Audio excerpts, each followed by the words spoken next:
Bonsoir à tous, je m'appelle Clémence Didier, je suis vice-présidente étudiante de l'Université de Lorraine. Je suis également étudiante en sciences humaines et sociales à Metz et on se retrouve ce soir pour un Facebook Live autour de l'alternance. Le format est toujours le même, 30 minutes. Je vais vous présenter pas mal d'éléments sur l'alternance pendant 15 minutes et ensuite on aura un temps d'échange pendant 10 minutes où vous pourrez poser vos questions que je vous invite à poser tout au long de la vidéo. Ça évite d'avoir un petit blanc à la fin de ma présentation. Et puis ensuite 5 minutes de temps d'actualité et pour vous rappeler les prochaines échéances. Il risque d'y avoir des acronymes dans cette vidéo, quoique je pense que ce coup-ci on devrait y échapper. Si des fois il y a des acronymes que j'oublie de vous détailler, vous pouvez les retrouver sur le Quesaco de l'Université de Lorraine. Je vous rappelle, n'hésitez pas à poser vos questions tout au long de la vidéo, j'y répondrai à la fin.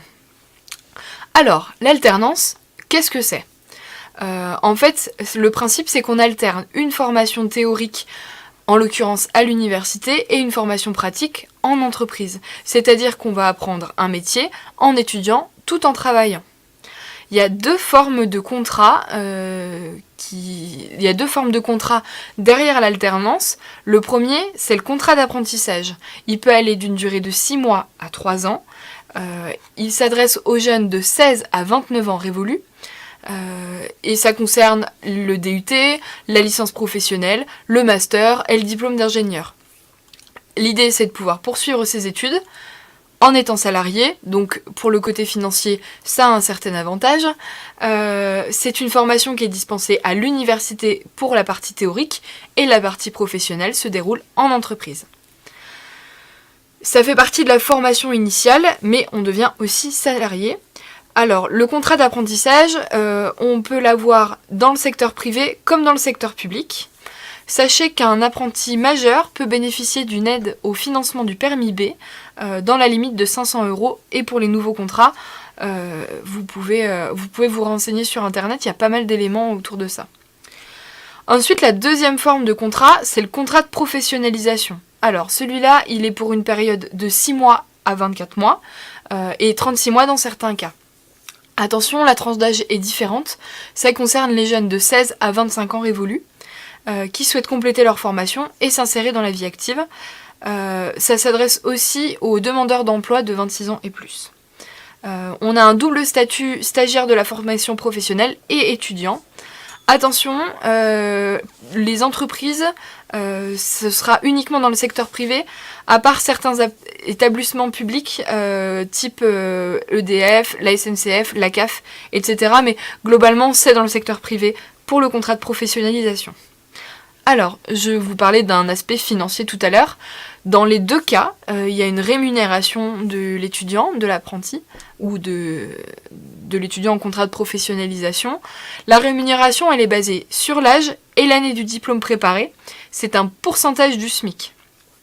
Ce qu'il faut également savoir, c'est que ces contrats sont bien des contrats de travail, et donc ils se réfèrent au droit du travail. Et pour les formations qui sont suivies à l'université, soit elles se déroulent en groupe mixte, c'est-à-dire avec des alternants et avec des étudiants en formation initiale, ou alors via des groupes spécifiques dédiés aux alternants. Comment ça fonctionne ?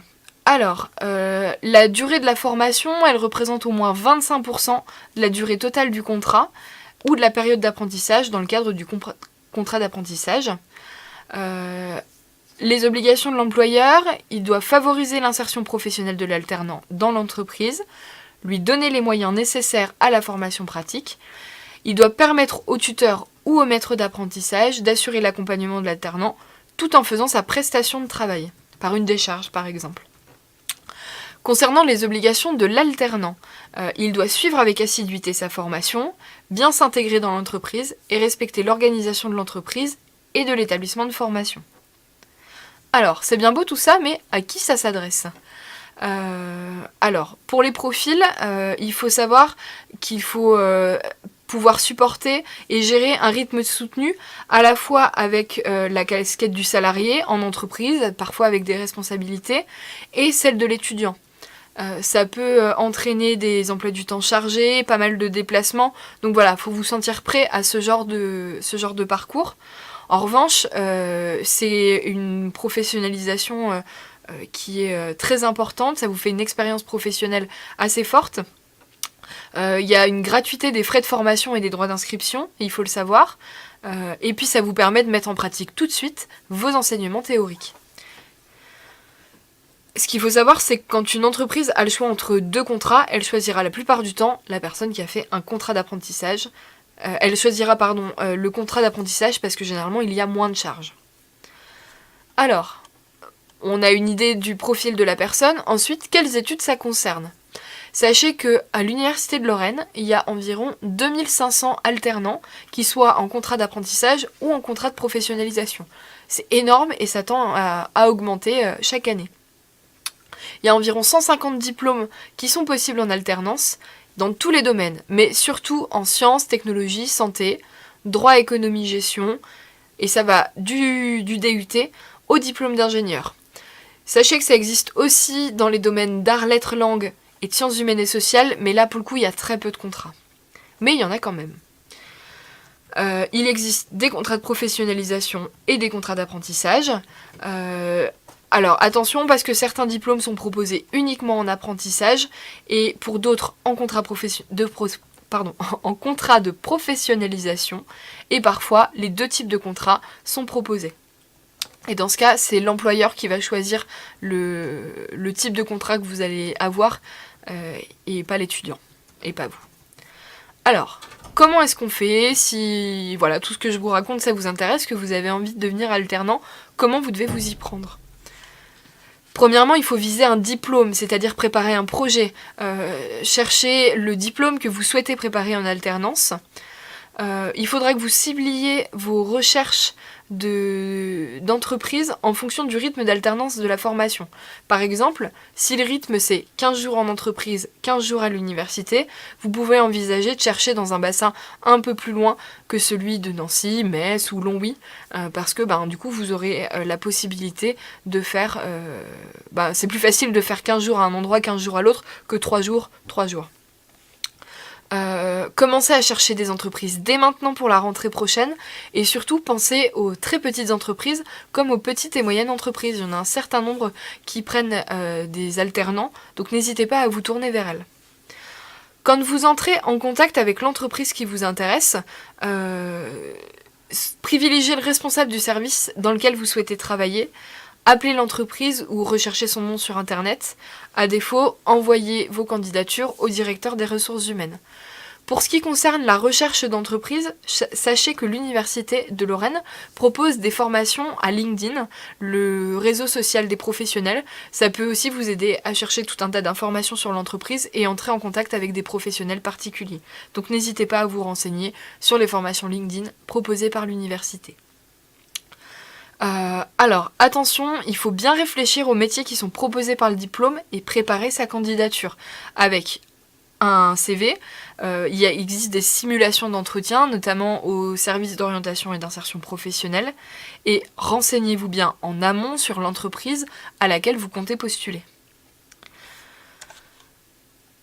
Concernant l'aspect financier, il existe une aide qui s'appelle l'aide Mobili Jeune, qui est en fait une subvention qui vous permet d'alléger la quittance de votre loyer. Alors elle s'adresse aux jeunes de moins de 30 ans qui sont en alternance, que ce soit en contrat d'apprentissage ou de professionnalisation, et au sein d'une entreprise privée non agricole. Pour les salariés du secteur agricole, il existe aussi une aide qui s'appelle l'avance Agri-Mobili Jeune qui vous est proposée. Pour ça, je vous invite à vous tourner vers le site d'Action Logement. Tout vous y sera expliqué. Le montant de l'aide s'élève entre 10 et 100 € maximum par mois et l'aide vous est versée semestriellement durant votre année d'alternance, c'est-à-dire que il y aura 2 versements qui représenteront chacun 6 mois. Voilà, j'ai à peu près fait le tour. Est-ce que vous avez des questions ? Si oui, c'est le moment.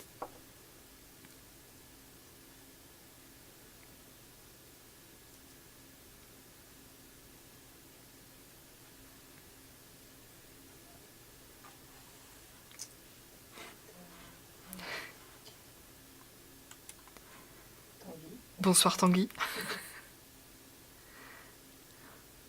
Si tu as une question, n'hésite pas.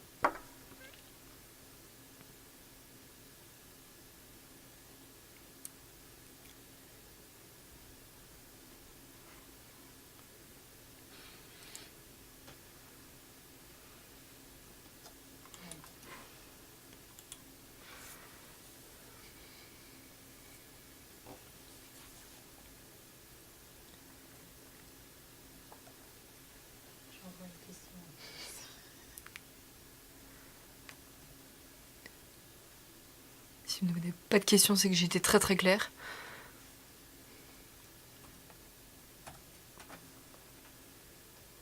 Alors, est-ce que c'est possible d'arrêter l'alternance ? Alors, c'est plutôt à éviter. Hein. Ça a le droit de ne pas vous convenir, mais voilà, c'est à éviter, même si c'est pas interdit. Comme je vous le disais un peu tout à l'heure, c'est le contrat de travail, c'est un contrat de travail, pardon, et donc ce sont les règles du code du travail qui s'appliquent. Sachez aussi qu'il y a une réforme en cours autour de l'alternance. La nouvelle loi permettra de rompre un contrat par les apprentis, mais c'est plutôt contraignant. Ce sera pareil pour le contrat de professionnalisation, mais faites attention parce que si vous voulez rebasculer, si vous voulez conserver votre formation mais arrêter l'alternance avec l'entreprise, il faut que la formation soit disponible en formation initiale, ce qui n'est pas toujours le cas. Est-ce qu'on peut trouver des entreprises hors France ? Non. Il faut que il faut que ce soit une entreprise qui est en France, même avec le Luxembourg par exemple, c'est pas possible. Il faut que ce soit une entreprise française.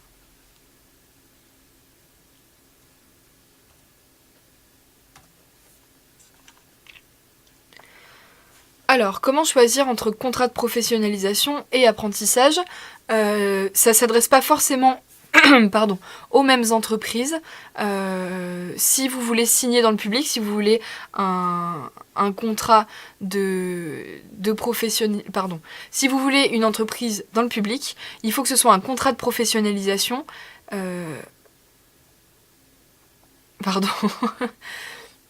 Le contrat de professionnalisation, ne se fait que dans le privé. En revanche, toutes les entreprises sont possibles. Il faudra également que vous voyiez les diplômes qui sont disponibles. Comme je vous disais tout à l'heure, à l'Université de Lorraine, certains diplômes ne sont ouverts qu'au contrat de professionnalisation, certains ne sont ouverts qu'à l'alternance, et quand les deux sont disponibles, c'est l'employeur qui choisit. Est-ce qu'on peut commencer l'alternance dès la première année de fac ? Oui, en fait, ça dépend du diplôme que vous souhaitez préparer. Vous pouvez retrouver toutes les informations sur le site formation.unif-lorraine qui vous a été mis en commentaire de la vidéo. En fait, ça dépend vraiment du diplôme que vous préparez. Vous pouvez commencer dès la première année, mais il faut que votre diplôme le propose. Quel est le rythme d'alternance ? Eh bien, ça va dépendre à nouveau de la formation, ça va dépendre de l'entreprise.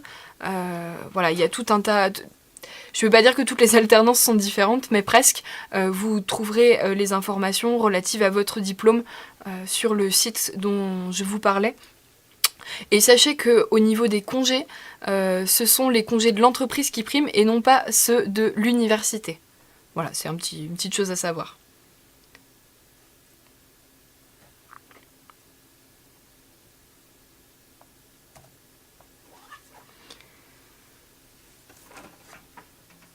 Est-ce que mon diplôme a la même valeur qu'un diplôme de formation initiale ? Oui, tout à fait, c'est une version différente, mais ça a tout autant de valeur. Ça a un apport différent parce que pour le coup, vous mettez en pratique directement les enseignements théoriques, mais il n'y a pas de différence de valeur à faire avec un diplôme en formation initiale. En revanche, est-ce que c'est cumulable avec une bourse ? Non, comme je vous le disais tout à l'heure, vous êtes rémunéré en fait dans le cadre d'une alternance, donc ce n'est plus éligible à la bourse.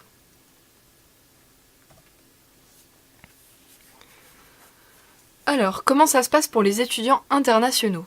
Vous avez la possibilité de signer un contrat en alternance. En revanche, il faut être en France depuis au moins 1 an et avoir un visa étudiant à jour. Par contre, si vous avez plus de 26 ans, c'est pas possible de signer un contrat. Alors, en infocom, alors ça, je connais pas tous les diplômes proposés en alternance par cœur. En revanche, remonte quelques commentaires plus haut, Mamadou, et puis tu vas trouver l'information sur le site qui a été mis en ligne. C'est le site global des formations à l'Université de Lorraine. Tu vas voir, il y a tout un tas de filtres sur la gauche qui vont te permettre de trouver très rapidement l'information dont tu as besoin.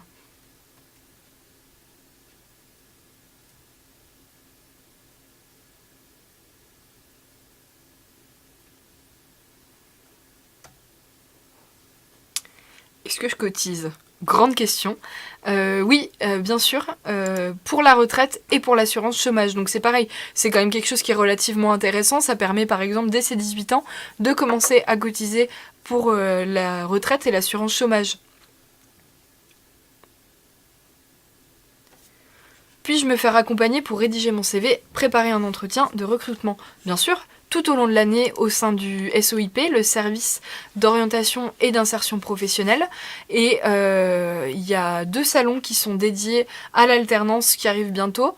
Le 19 mars à Metz, de 14h à 18h à l'hôtel de ville, en présence d'entreprises qui recrutent en alternance. Il y aura des espaces de coaching justement pour préparer son CV et préparer des entretiens de recrutement. Il y aura aussi d'autres organismes relatifs à l'alternance. Donc le 19 mars à Metz, de 14h à 18h à l'hôtel de ville. Et le 3 avril à Nancy, de 14h à 18h au conseil départemental qui, je vous le rappelle, se trouve en face de la piscine Nancy Thermale.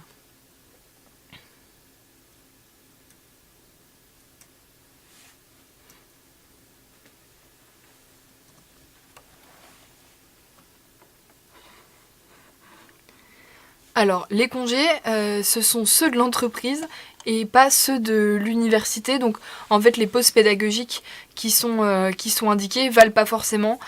C'est les congés fixés par l'entreprise.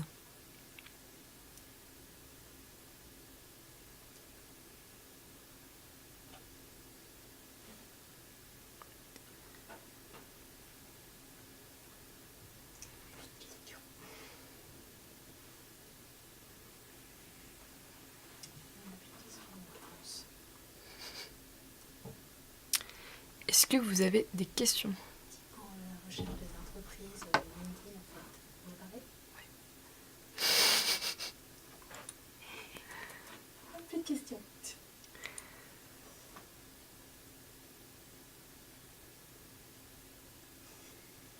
Je vous informe également que le contrat de professionnalisation comme le contrat d'apprentissage s'arrête une fois que le jury d'examen est passé.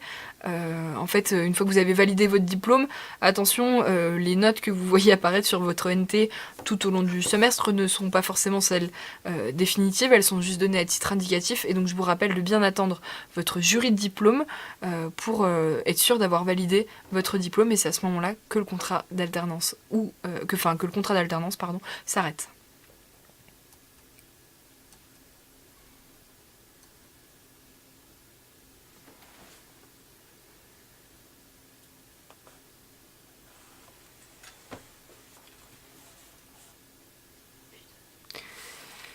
Il n'y a plus de questions.